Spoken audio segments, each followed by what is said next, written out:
Ada konflik di Selat Hormuz di Timur Tengah yang menyebabkan harga minyak meningkat, dan mungkin nilai tukar hari ini ya cukup mencengangkan gitu ya. Mungkin itu akan menambah beban fiskal juga ya untuk di APBN kita yang bisa menembus mungkin batas mandatoris dari PDB. Sudah menjadi, makanya tadi rokok jadi relatif lebih terjangkau lagi karena produk-produk atau komoditas pokok yang tingkat rutin kita konsumsi menjadi relatif tidak terjangkau karena mengalami kenaikan akibat tekanan ekonomi, juga akibat pembatasan stok misalnya, bahkan berbagai aspek lain. Iya, CISDI dulu beberapa tahun yang lalu pernah melakukan sebuah studi yang hasilnya di antara lain adalah rokok itu konsumsi yang nomor 2 setelah beras dan setelah pangan. Jadi itu mengalahkan pengeluaran untuk pendidikan. Nah, cuma temuan yang pertama kita temukan adalah ternyata kenaikan cukai di Indonesia ini tidak cukup tinggi untuk bisa turunkan tingkat keterjangkauan tadi. Kan sehingga kenaikan bisa dijangkau oleh banyak kalangan, terutama di kalangan menengah ke bawah, seperti itu. Sebenarnya ada agenda untuk menyederhanakan dan menaikkan cukai rokok, itu sudah ada. Tapi mungkin isunya adalah ya di kala negosiasi politik juga ya, kepentingan kepentingan yang ada di dalam pemerintah sendiri gitu ya. Berarti kalau gitu kita bekerja ini sebenarnya tidak bertambah daya belinya, walaupun misalnya UMR naik, gaji naik, sebenarnya daya beli kita segitu-segitu aja. Nggak kekejar sama harga yang lain, tapi tetap di tengah ketidakbisaan kita mengejar daya beli, tetap kita belinya rokok gitu kan jadinya. Cara lain mungkin, kalau saya perspektifnya, kalau industri rokoknya nggak bisa kita push, mungkin kita push sektor alternatif agar dia akan terlihat lebih menguntungkan, lebih prospektus dibanding industri rokok.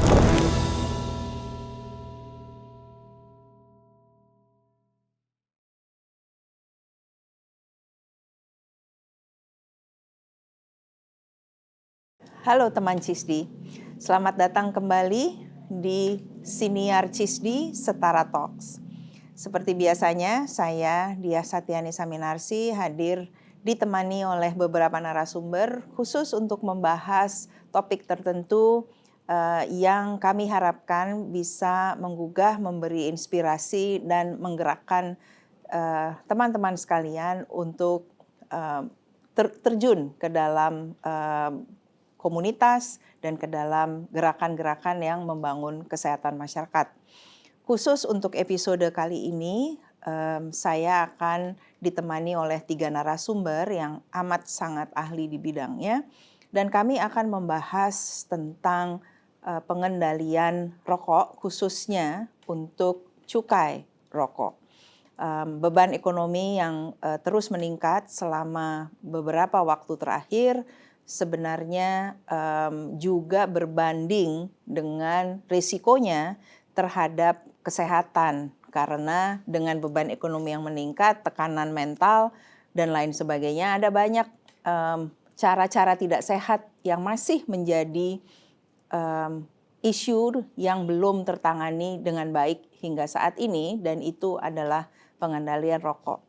Indonesia adalah negara dengan beban penyakit TBC dan penyakit kronis, khususnya kardiovaskular yang cukup tinggi, yang tinggi bahkan negara dengan beban TBC kedua tertinggi di dunia, tetapi 70% dari penduduknya yang dewasa laki-laki merokok. Itu yang akan dibahas oleh narasumber yang ada di dalam Siniar kali ini, di dalam episode Siniar Setara Talks kali ini, namun dari sudut pandang ekonomi.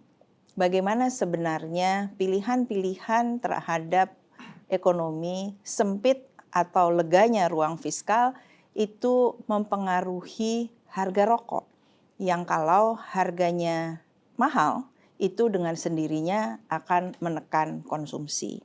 Nah, untuk tidak berpanjang-panjang, saya akan langsung memperkenalkan narasumber. Ada 3 orang bersama saya hari ini. Ada Muhammad Zulfikar Firdaus, atau kami biasa panggil dengan Fikar, yang menekuni rokok dari sudut ekonominya dan bagaimana melalui penelitian memperlihatkan beban terhadap beban ekonomi yang terus bertambah dan beban kesehatan yang terus bertambah apabila kebiasaan merokok ini tidak diturun dan dipangkas habis sebenarnya. Kemudian ada Ibu Diahadi Setio Naluri, PhD, ekonom dan anggota Aliansi Ekonomi Indonesia. Ada Bapak I Dewa Gede Karma Wisana, PhD, dosen.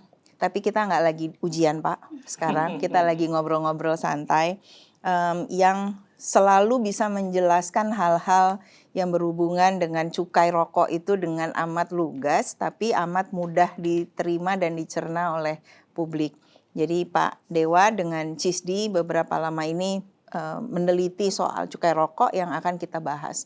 Kita membahas cukai rokok tuh sekarang karena bertepatan dengan Hari Tanpa Tembakau Sedunia yang kita peringati setiap tahun, tapi dampaknya menurunkan perokok itu diperingati tapi nggak diperingati karena cuma diingetin habis itu dilupain lagi.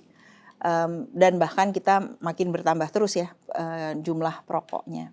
Dan bahkan bukan hanya bertambah tapi juga orang-orang anak-anak usia muda lebih awal mengakses rokok dan punya akses untuk rokok karena harga yang tidak murah gitu. Yang murah yang tidak mahal. Nah, untuk membuka konteksnya nih supaya nggak langsung ke penelitiannya dan bisa dipahami bagaimana relasinya antara ekonomi dengan rokok. Saya mau nanya dulu ke Mbak Luri.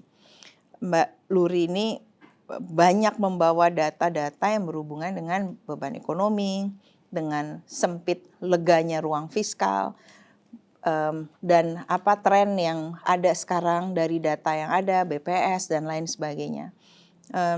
Dan kalau kita ingat sebelum ini sebenarnya Aliansi Ekonomi Indonesia juga menyuarakan bukan hanya dari sudut rokok tapi juga soal MBG ya kalau nggak salah waktu itu disuarakan oleh Aliansi Ekonomi Indonesia.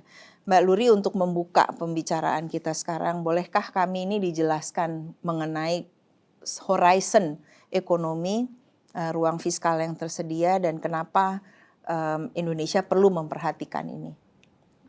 Baik, terima kasih Mbak Diah.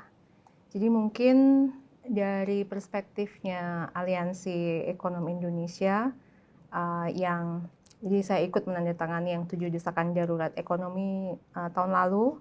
Sebenarnya mungkin saya ingin menempatkan konteksnya itu bahwa mungkin kalau kita lihat angka-angka ekonomi saat ini, kita melihat angka-angka yang mungkin bagus ya gitu. Tapi mungkin yang perlu dilihat lagi adalah bahwa ada paradoks nih antara angka-angka yang makro yang bagus ini dengan kehidupan nyata di masyarakat. Jadi kemarin baru aja kan BPS rilis ya bahwa pertumbuhan ekonomi di Q2 triwulan 1 itu tumbuh 5,6%, dan ini disebut sebagai pertumbuhan yang tertinggi untuk triwulan pertama dalam 5 tahun terakhir. Jadi ini secara angka nih berita yang bagus gitu ya. Namun kami di FEB UI, di Lembaga Penyelidikan Ekonomi dan Masyarakat itu juga membuat economic outlook yang mungkin judulnya aja sudah menggambarkan ya bahwa pertumbuhan itu mungkin menyamarkan ekonomi yang mungkin situasinya sebenarnya lemah gitu ya. Jadi hal ini terlihat bahwa kontribusi pertumbuhan ekonomi yang tinggi itu sebenarnya ini kan diukur dari triwulan 1 yang kita punya hari raya banyak ya kemarin ya, Nyepi, kemudian Lebaran, jadi memang konsumsi tinggi dan baik BPS ataupun LPM itu keduanya melihat bahwa kontribusi tertinggi dari pertumbuhan ekonomi ini adalah dari konsumsi. Jadi ini mungkin perlu dilihat lebih detail lagi, dan juga ini mungkin karena Lebaran ada gaji tambahan ya, gaji ke-13 atau ke-14, dan juga program makan bergizi gratis juga gitu. Jadi pertumbuhan yang tinggi itu sangat ditopang oleh pengeluaran pemerintah. Jadi kan terkait dengan kapasitas fiskal, dan ini sepertinya apakah ini ada one time aja, apakah bisa sustainable untuk triwulan-triwulan berikutnya atau ke depannya. Nah, dan ini menurut laporannya APM juga sebenarnya ini bukan indikasi bahwa ada penguatan daya beli di masyarakat sebenarnya di situ. Kemudian juga kalau saya lihat laporannya lebih dalam lagi, pertumbuhan konsumsi rumah tangga itu yang mencerminkan daya beli real itu tumbuh sekitar 5,52 gitu ya. Jadi mungkin nggak gitu terlalu menggembirakan dari sisi itu. Dan juga mungkin kita semua juga udah tahu ya ada konflik di Selat Hormuz di Timur Tengah yang menyebabkan harga minyak meningkat, dan mungkin nilai tukar hari ini ya cukup mencengangkan gitu ya, sekitar 17.440, yang mungkin itu akan menambah beban fiskal juga ya untuk di APBN kita yang bisa menembus mungkin batas mandatoris dari PDB, dan tentunya ini akan memberikan tekanan lagi tuh kalau kita ngomongin kapasitas fiskal Indonesia ke depannya. Oke. Pak Dewa, kalau tadi dari yang dijelaskan oleh Mbak Luri ini, apakah rokok masih terus dibeli karena padahal yang lain mahal, Pak? Semua yang lain mahal, menjadi mahal, gradually naik terus harganya. Ada barang yang nggak kebeli lagi, istilahnya kita suka gitu kan, aduh untung dulu udah beli, kalau sekarang nggak kebeli lagi. Tapi kenapa rokok dulu kebeli, sekarang kebeli, Pak? Menarik tuh pertanyaannya Mbak Diah ya. Jadi sebenarnya penjelasannya sederhana, karena karakteristik alamiah dari rokok sebagai produk, dia mengandung adiksi. Pertama itu dulu, yang mungkin orang memuaskan keinginan orang. Memuaskan keinginan orang, tapi kadang-kadang itu diingkari gitu kan ya. Karena sifat adiksinya, artinya konsumsi tetap akan berusaha dijaga karena orang udah kadung menikmati tadi ya, memuaskan dirinya, ada sifat candunya di sana. Itu satu. Kedua, sebenarnya kemudian kalau kita lihat harga, karena kita ngomongin daya beli, harganya sebenarnya secara real relatif terhadap konsumsi barang-barang yang lain tidak meningkat lebih tajam. Itu yang membuat orang masih punya pilihan, ya udah saya beli aja dulu rokok karena harga-harga barang yang lain juga lagi naik toh gitu.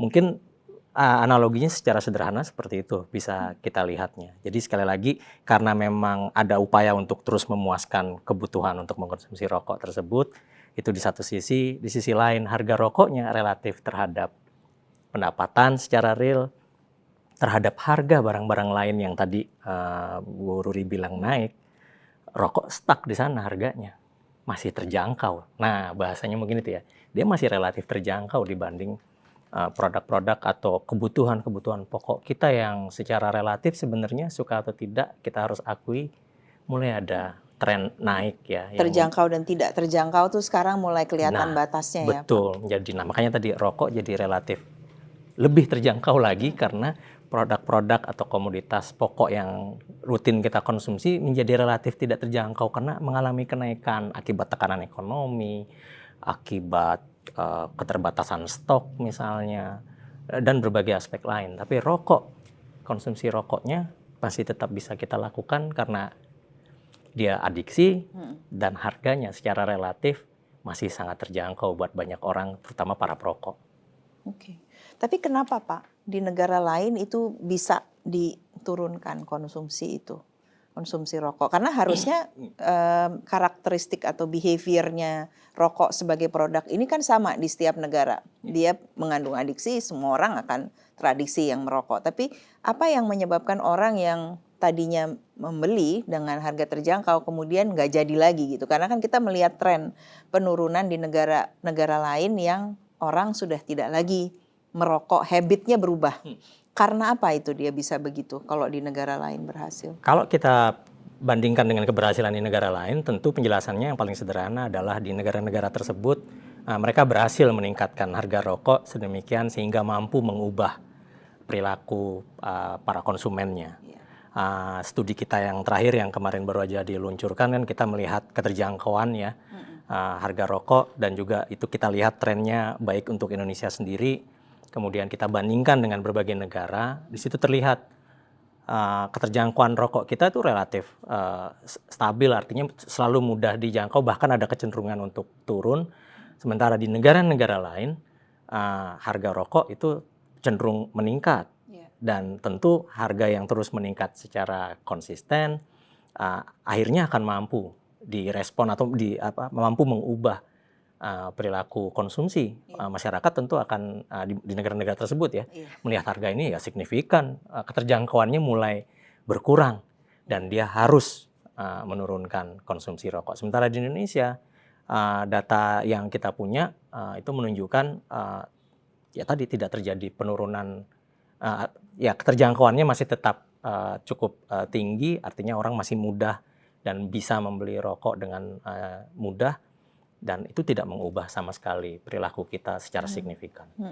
Iya, CISDI dulu beberapa tahun yang lalu pernah melakukan sebuah studi yang hasilnya di antara lain adalah rokok itu konsumsi yang nomor 2 setelah beras dan setelah pangan. Jadi itu mengalahkan konsumsi atau pengeluaran untuk pendidikan.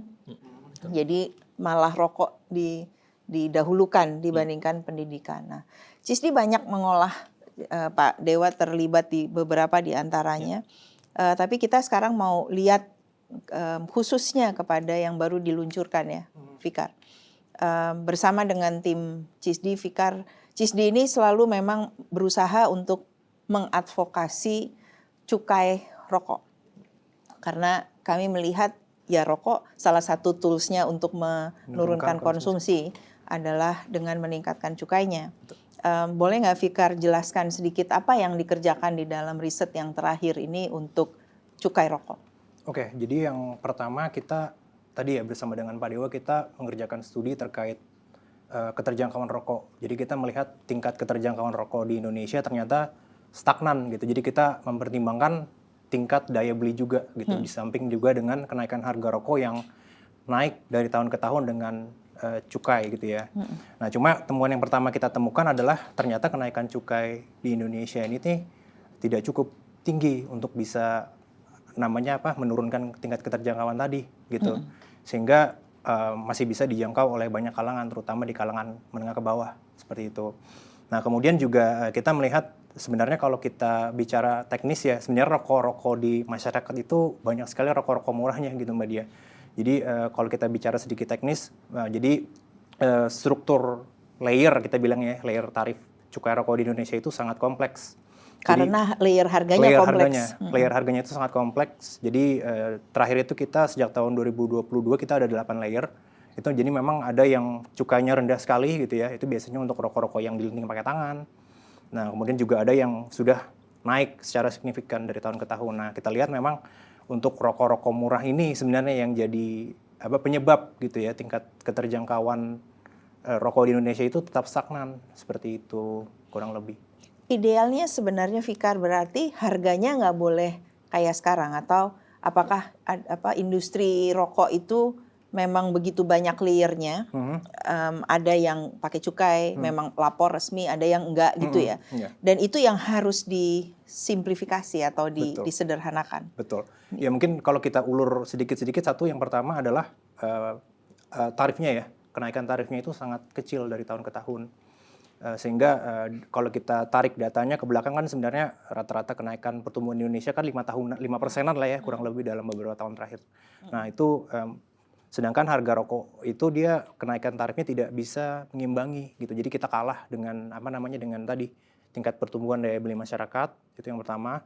Kemudian betul tadi sudah disebutkan oleh Mbak Dia. Jadi layer cukai rokok itu sebaiknya memang disimplifikasi atau disederhanakan, betul. Jadi untuk Organisasi Kesehatan Dunia sendiri, WHO, mereka sebenarnya menyarankan untuk setiap negara-negara itu punya layer cukai yang uniform seperti itu. Jadi hanya satu saja. Jadi dengan simplifikasi itu hal tersebut menutup kemungkinan varian harga rokok yang murah tadi gitu. Jadi dengan tadinya banyak gapnya banyak, harganya ada yang murah, ada yang mahal, itu bisa perlahan bisa dikecilkan dan akhirnya bisa uniform semuanya, seperti itu. Nah, kemudian tadi yang rokok ilegal ya. Nah, rokok ilegal ini sebenarnya cukup naik ya, diskusinya belakangan ini gitu. Dan juga ada beberapa usulan gitu ya dari Kementerian Keuangan yang alih-alih katanya ingin menambah layer baru nih Mbak Diah gitu untuk rokok linting mesin kebetulan. Gitu. Jadi CSD juga sebelumnya kita pernah melakukan studi soal rokok ilegal. Jadi kita melakukan survei itu juga kebetulan bersama Pak Dewa di Lembaga Demografi FEBUI ya. Kita mempelajari itu. Nah, yang kita temukan memang kalau kita bicara rokok ilegal dengan adanya penambahan desas-desus penambahan ini ya, layer itu ternyata ketika ada layer baru maka akan semakin besar lagi ininya struktur yang sekarang, dan itu akan membuat ruang bagi rokok-rokok murah di kemudian hari dan juga rokok ilegal tentunya, sehingga akan sulit untuk kita menurunkan prevalensi merokok di Indonesia yang sangat tinggi ya gitu kan.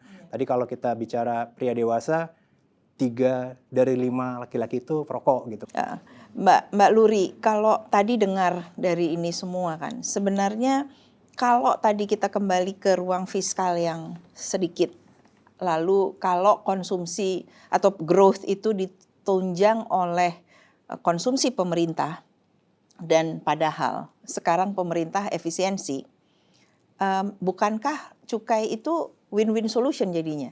Kayak nambah sebuah pemasukan lain yang sebenarnya bisa memperlebar ruang fiskal. Dan kalau kita lihat negara-negara kayak Thailand atau Filipina yang sukses sudah menerapkan cukai rokok itu dipakai untuk program-program yang berbau kesehatan ataupun pendidikan ya.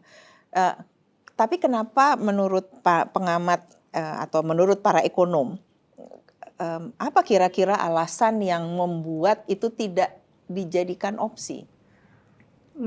Ini pertanyaannya susah-susah gampang juga ya Mbak Diah ya, karena mungkin yang mendasari sebenarnya mungkin agenda untuk, karena saya mungkin terlibat juga di penelitian rokok ini sejak cukup lama ya, 2008, dan ceritanya kurang lebih sama, dan yang paling mendasar sebenarnya ada agenda untuk menyederhanakan dan menaikkan cukai rokok, itu sudah ada.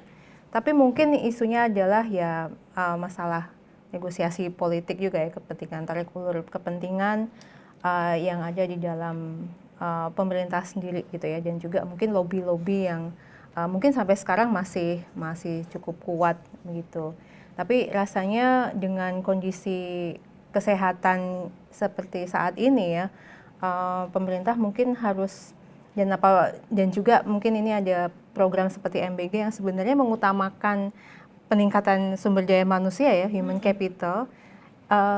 Cukai rokok ini sebenarnya sangat relevan gitu ya, kebijakannya sangat relevan selain untuk meningkatkan pendapatan juga, tapi juga part of untuk meningkatkan sumber daya manusia ya. Jadi ini sangat align dengan misi atau tujuan dari pemerintah saat ini. Jadi mungkin memang perlu disuarakan lagi dan dilihat relevansinya, mungkin di tagging juga dengan misi atau visi besar tentang pembangunan sumber daya manusia dari pemerintahan saat ini.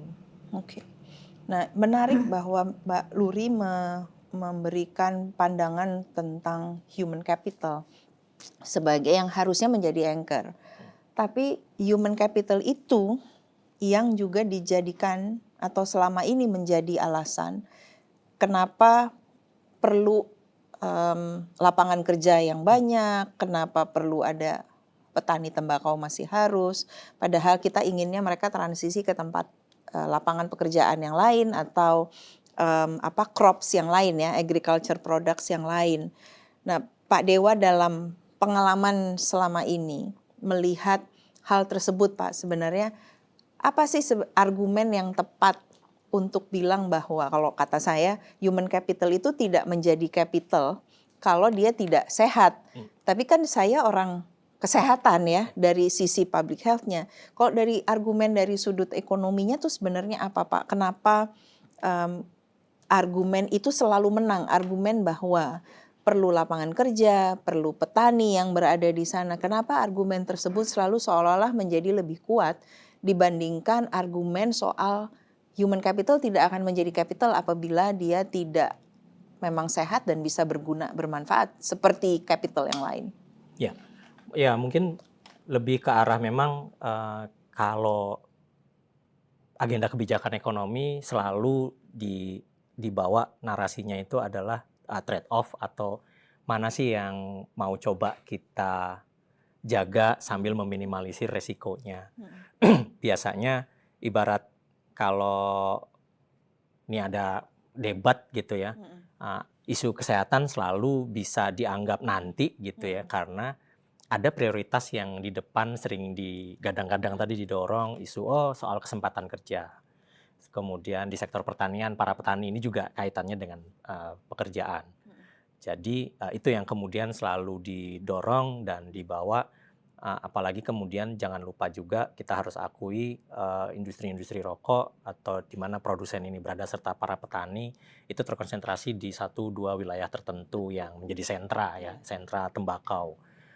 Itu kadang-kadang menjadi argumen karena mungkin yang lupa kita gali lebih jauh adalah mungkin betul kalau harga rokok dinaikkan atau kita kemudian konsumsinya turun, produksi kemudian menurun, industri rokok akan berkurang kontribusinya, petani juga akan menurun peran sertanya di sana.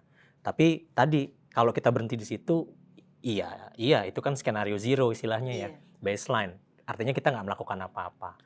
Jadi yang seharusnya kita pikirkan juga, ya kalau ini akan turun, ada penggantinya kok. Nah gitu kan.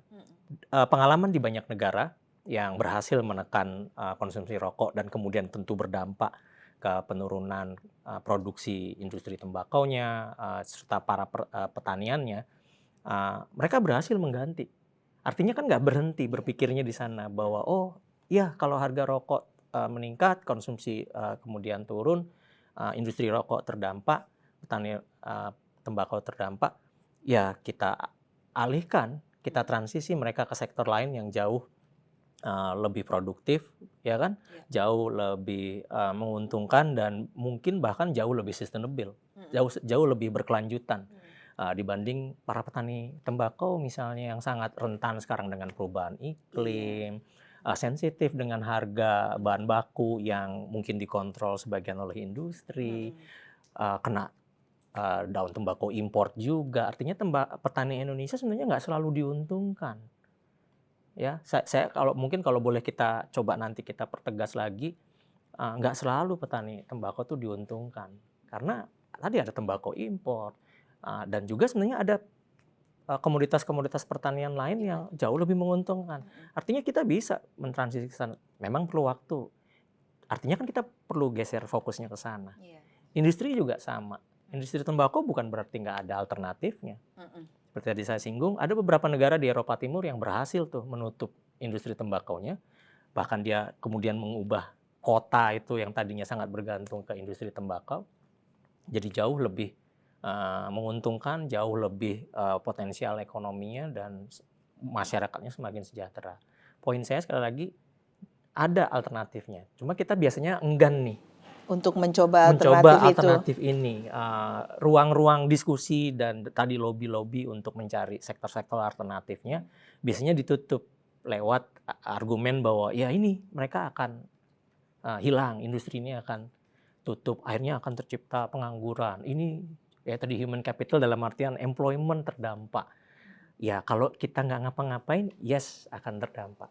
Artinya kita tetap harus melakukan sesuatu, mencari alternatif sektor yang jauh lebih menguntungkan, jauh lebih prospektus. Padahal sebenarnya kalau bicara human capital tuh juga kita harus lihat kualitas manusianya dalam arti apakah dia berdaya saing Betul. atau tidak di dalam dunia pendidikan, di dalam dunia pekerjaan gitu ya. Betul. Kalau di lembaga demografi Pak Dewa, karena Pak Dewa juga adalah ketua lembaga demografi Indonesia, apakah pernah ada studi tentang kualitas manusia yang perokok dengan yang enggak, atau keluarga yang tadinya ada perokoknya dengan yang enggak? Kita secara khusus nggak pernah mendalami itu, tapi kita memang melihat ya perbandingan karakteristik rumah tangga perokok dengan yang bukan. Yang paling terlihat dan juga ada beberapa di studi kita dengan CISDI kan, misalnya salah satu yang paling menarik yaitu tadi ketika pola konsumsi rumah tangga dengan perokok dan tanpa perokok, terlihat bahwa rumah tangga yang tanpa perokok akan mampu membelanjakan atau berinvestasi di pendidikan jauh lebih besar dibanding rumah tangga yang ada perokoknya. Kenapa? Ya karena tadi porsi konsumsi untuk rokoknya lumayan tinggi. Sehingga istilahnya itu crowding out ya. Porsi konsumsi yang lainnya itu akhirnya terpakai untuk belanja rokok itu. Itu satu contohnya kelihatan. Belanja kesehatan ini juga sama. Bagaimana, dan ini terutama kesehatan yang preventif. Ya, yang paling kelihatan di alokasi belanja rumah tangga untuk kesehatannya. Rumah tangga yang tanpa perokok atau yang nggak ada perokoknya, dia akan jauh lebih preventif, belanja untuk kesehatannya relatif lebih tinggi dibanding rumah tangga yang ada perokoknya. Dan yang menarik waktu lihat belanja untuk kuratifnya, jadi mereka jadi lebih tinggi gitu. Yang rumah tangga ada perokok karena dia untuk berobat, karena tadi ada gangguan-gangguan kesehatan yang kita bisa duga, walaupun nggak kami dalami ya, kita bisa duga biasanya akan berkaitan dengan perilaku merokoknya. Nah itu dua yang paling kelihatan, ada di studi di LD biasanya kami juga melihat, meskipun bukan itu tujuan utama, tapi kita bandingkan dengan CISD yang udah spesifik, kami studi tentang crowding out itu melihat itu secara khusus. Di aspek lain juga terlihat biasanya di capaian, misalnya capaian outcome pendidikan, outcome kesehatan rumah tangga yang tanpa perokoknya atau individu-individu yang nggak merokok biasanya signifikan punya performance atau outcome yang relatif lebih baik dibanding kalau rumah tangganya rumah tangga perokok. Iya. Mungkin argumen juga salah satunya adalah kita usia harapan hidupnya sekarang bertambah, tetapi usia harapan hidup tidak bertambah, usia sehatnya juga nggak bertambah. Jadi kita waktu sakitnya panjang walaupun umurnya bertambah, tapi ada jangka waktu 7-9 tahun di mana seseorang itu dalam keadaan sakit ya. Fikar punya pengalaman melakukan beberapa, Fikar. Dari kacamata seorang peneliti yang selama ini penelitiannya sedikit banyak memang urusannya soal bagaimana supaya meyakinkan, memberikan evidence agar ada kebijakan yang membuat orang berhenti merokok.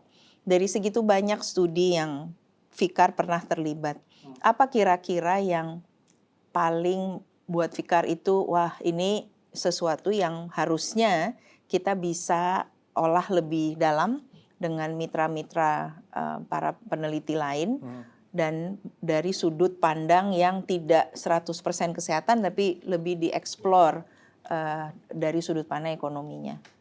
Iya, sebenarnya kalau kita lihat dari banyaknya studi yang kita lakukan ya, jadi kita memang melihat sebenarnya kalau dari sisi pemerintah tentu banyak trade-off gitu ya. Jadi kalau Kementerian Keuangan sendiri mereka punya 4 pilar tuh kalau dalam menentukan kenaikan cukai tembakau. Yang pertama itu konsumsi, penurunan konsumsi, yang kedua pendapatan, yang ketiga adalah rokok ilegal, dan yang keempat ini tuh pekerja ya, industri gitu. Nah, jadi kita melihat memang sangat kompleks sekali ininya, pertimbangan Kementerian Keuangan dalam rangka melakukan reformasi, terutama kalau kita bicara soal cukai. Nah, kemudian bagaimana mungkin pendekatan yang paling efektif untuk membuat Indonesia mungkin bisa menurunkan angka prevalensi merokoknya ke depan gitu. Jadi tentunya kita butuh suatu roadmap kalau kita bilang ya. Jadi kita lihat kita butuh plan tadi seperti yang Pak Dewa sampaikan, termasuk misalnya memberikan wadah untuk misalnya pekerja-pekerja yang saat ini bekerja di industri tembakau, seperti apa itu perlu diwadahi ke depannya juga.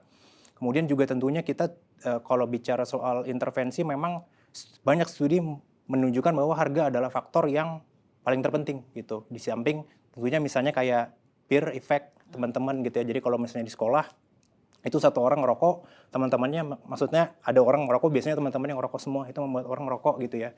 Terus juga tentunya parental effect kalau kita bilang, jadi kalau orang tuanya merokok itu mereka juga cenderung ngerokok gitu.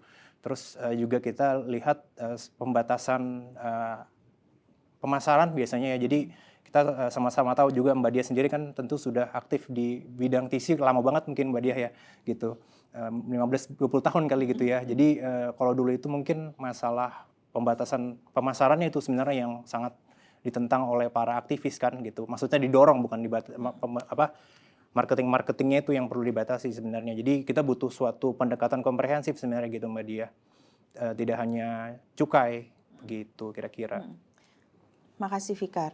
Mbak Luri ini dari tadi, I hate to put you on the spot, tapi saya punya pertanyaan agak sedikit nakal. Kalau misalnya memang growth itu 5, berapa sesuai BPS tadi? 5,6%. Dari sudut pandang ekonomi kan ini kelihatan ya bahwa ada konsumsi yang polanya nggak imbang sebenarnya. Ada keluarga yang mengkonsumsi sebuah produk yang tidak sehat tanpa batasan apapun. Sementara keluarga-keluarga itu adalah keluarga yang sosial ekonomik statusnya rendah. Jadi makin miskin dia, makin naik konsumsi rokoknya. Seberapa besar faktor ketimpangan mempengaruhi angka growth ini, Mbak? Dan gimana kita mengatakannya gitu, bahwa oke, terima kasih growth-nya 5,6%, tapi ada ketimpangan, ada ini gitu. Karena kalau kami ini yang bergerak di bidang tobacco control, itu selalu kadang kita merasanya jadi kayak pembawa berita buruk. Atau selalu kita bilang, oh ya nggak puas-puas terus gitu kan, 5,6% tapi gitu. Tapi kan pada kenyataannya ketimpangan kesehatan ini membawa dampak ya yang besar. Bagaimana sebenarnya cara memframe itu di dalam sudut ekonomi kesehatan sehingga kita juga bisa mendapatkan pandangan yang fair bahwa growth itu tidak mencerminkan apa gitu. Itu excluding what gitu Mbak. Betul. Ya, tanyanya susah lagi nih Mbak Dia ya. Jadi kalau dari perspektif kebetulan saya juga banyak mengerjakan studi-studi gender yang melihat kelompok-kelompok marginal juga. Mungkin yang perlu dilihat adalah sumber-sumber pertumbuhan ekonomi yang mungkin digadang-gadang gitu ya, selalu tinggi, mau 8%. Tapi apakah itu trickle down dalam bentuk kesejahteraan? Ini mohon maaf aja saya tidak memiliki angka ketimpangan seperti Gini ratio ya, tapi sepertinya kita masih punya angka ketimpangan yang cukup persisten. Dan kalau melihat studi-studinya teman-teman CISDI tadi kan juga bahwa di kelompok paling miskin yang kuintil 1 ini justru malah paling tinggi ini ya share rokoknya. Jadi kalau itu bisa di-shift ke pengeluaran untuk paling enggak mungkin kalau kesehatan preventif mungkin agak jauh, tapi shifting ke membeli telur ya, protein-protein hewani itu kan part of dari efek yang mungkin lebih baik gitu ya dari adanya rokok mahal, kemudian rumah tangga bisa shifting gitu. Jadi menurut saya ketika membaca angka pertumbuhan ekonomi, kita perlu lihat lebih detail lagi. Jadi sumber-sumber pertumbuhan ekonomi ini seperti apa dan disandingkan juga seperti tadi Mbak Dia sampaikan mungkin dengan angka ketimpangan. Nah, kalau dari Aliansi Ekonom itu ada juga informasi atau hitungan bahwa sebenarnya peningkatan upah real itu nggak seberapa gitu ya, cukup kecil gitu, sekitar 1%. Jadi apalah artinya tumbuh gitu ya dari sektor konsumsi, dari sisi konsumsi, tapi dari daya beli itu tidak ada perubahan juga gitu. Jadi artinya orang spending aja gitu ya, dan spendingnya kalau kelompok miskin spendingnya ke hal yang kemudian memunculkan spending yang lain di rumah tangganya. Jadi itu menurut saya kita perlu sangat hati-hati dalam membuat narasi. Oke, pemerintah narasinya positif, tapi kita sebagai peneliti kita perlu ngegawangin dengan sumbernya dari mana dulu nih. Kita lihat kondisi masyarakat seperti apa dengan indikator lain. Gitu. Nyambung Pak Dewa, yang Mbak Luri barusan bilang itu soal kerja ya. Orang bekerja sebenarnya. Jadi kalau tadi saya nangkepnya, berarti kalau gitu kita bekerja ini sebenarnya tidak bertambah daya belinya, walaupun misalnya UMR naik, gaji naik, sebenarnya daya beli kita segitu-segitu aja. Nggak kekejar sama harga yang lain, tapi tetap di tengah ketidakbisaan kita mengejar daya beli, tetap kita belinya rokok gitu kan jadinya. Harusnya kan Pak, perspektif ini pun dimiliki oleh industri rokok ya mestinya. Dan rokok itu kita kenal kan dia memang masuk ke dalam sunset sudah. Seberapa siap mereka untuk beralih? Kalau tadi Pak Dewa bilang ya kita beralih aja. Petaninya beralih ke crops yang lain, industrinya beralih juga. Dan sebenarnya kan the fact is very blunt bahwa oke, kita digaji, tapi daya beli kita sebenarnya ya jalan di tempat juga gitu. Itu sebenarnya kan apa nggak mau Pak dengar lagi tuh misalnya si industri itu kita berikan argumen itu demi untuk sama-sama memberi masyarakat Indonesia yang lebih sehat, atau itu sebuah argumen yang sangat utopis jadinya? Sejujurnya saya nggak tahu perspektif yang ada di industri, karena biasanya industri punya hitungannya sendiri, dapurnya sendiri, dan itu biasanya lumayan secrecy ya untuk masing-masing industri. Kalau lihat lagi-lagi pengalaman industri tembakau di dunia, prakteknya mereka mudah kok shifting. Walaupun ya itu tadi kadang-kadang kan shiftingnya di satu negara tutup dia pindah ke negara lain yang masih relax aturannya.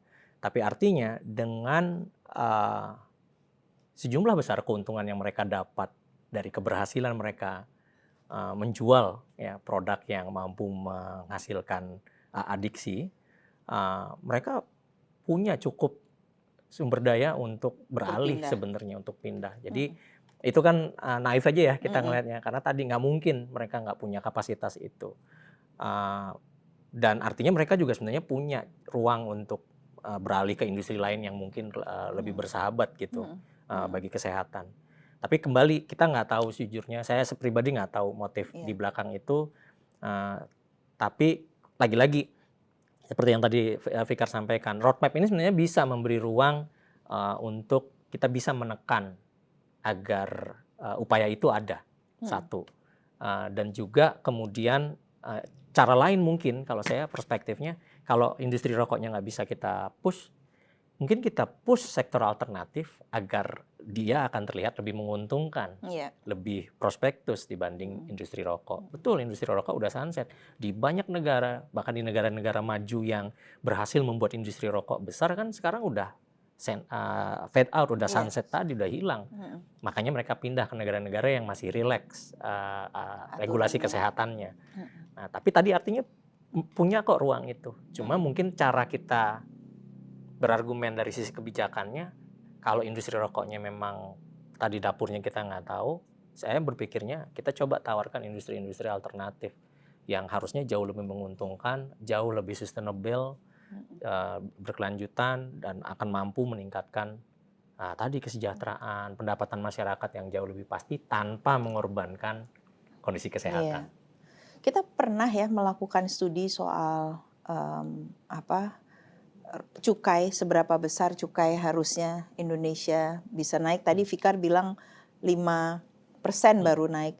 Kalau nggak salah pernah ada studi juga dilakukan oleh CISDI yang bilang bahwa sebenarnya kalau kita naik sampai 45% pun itu tidak akan mengurangi revenue dari industri. Jadi tetap masih bisa berproduksi gitu kalau nggak salah. Jadi sebenarnya ruang untuk kenaikan cukai itu masih sangat-sangat besar yang bisa diambil oleh pemerintah. Ini sayang banget kita hanya bisa berdiskusi seperti ini. Tetapi ini adalah diskusi yang menurut saya harusnya men-trigger ide-ide penelitian baru untuk bisa meyakinkan pembuat kebijakan agar ada peningkatan cukai. Karena sebenarnya kita harus juga ada studi tentang demand-nya barangkali yang supaya bisa ketahuan tuh kenapanya. Jangan-jangan memang demand-nya juga masih cukup besar sehingga terus jadi itu traksi itu mestinya mungkin dipelajari juga. Oke. Terima kasih Mbak Luri, Fikar, Pak Dewa untuk waktu dan bincang-bincangnya. Ini bukan topik yang mudah. Selalu kita punya topik-topik yang agak memang sulit untuk dibongkar. Tapi setidaknya studi ini dan pembicaraan kita sekarang bisa mengedepankan betapa pentingnya cukai rokok itu untuk bisa mengontrol konsumsi sekaligus sebenarnya mengubah gaya hidup agar memilih hal-hal yang lebih sehat gitu ya. Teman CISDI, Sekian bincang-bincang singkat kami di Setara Talks. Kita berharap agar teman-teman semua dapat membuat pilihan-pilihan yang lebih mengedepankan kesehatan, berinvestasi di bidang-bidang yang lebih sustainable, berinvestasi kepada kesehatan, berinvestasi kepada pendidikan, dan tidak menghilangkan atau mengorbankan kesehatan kita dengan membeli sebuah barang, sebuah produk yang tidak sehat. Saya, Dia Satyani Saminarsi, undur diri dari episode Setara Talks kali ini. Salam sehat, adil setara.